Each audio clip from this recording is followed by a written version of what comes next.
Okay, what we're going to do is we're going to measure the speed of sound in air.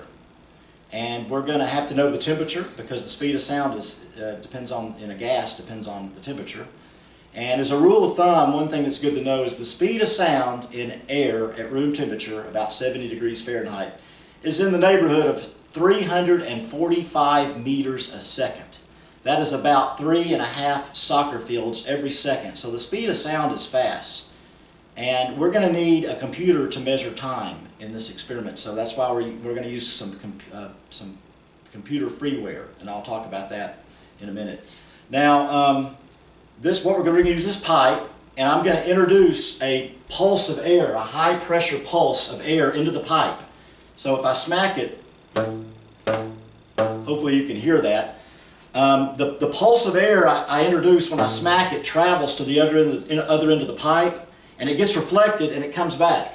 And then it gets reflected again, it goes back. So it just keeps getting reflected, going back and forth. Now if I have the microphone placed at one end, notice that the pulse of air has to make two travels, 2 times L, 2 times the length of the pipe, every time it hits the microphone. So you'll see a series of pulses, and the time between those pulses represents 2 lengths.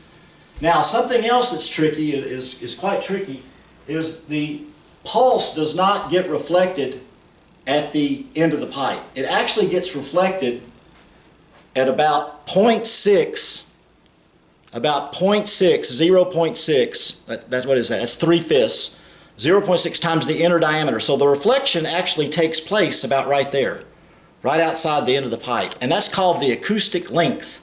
Now when I smack this pipe, the pulse will travel down and it'll get reflected right outside the end, and then it'll come back and get reflected just right outside this end. This is an open end, and it'll just travel back and forth. And we'll see a series of pulses, and you'll see the little peaks, they'll go down. Why? Because some of the energy escapes into the room every travel, and some of it gets reflected.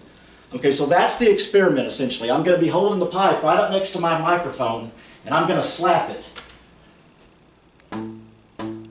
And we're going to use sound card scope to record those pulses, and then we're going to use the time between the pulses and use the length of the pipe, and we're going to be able to measure the speed of sound. Now one more time, the speed of sound is constant. It doesn't change its speed. Therefore, we only need to know the length of travel and the pulse times. That's it, length over time. Okay, that concludes this introduction to our lab.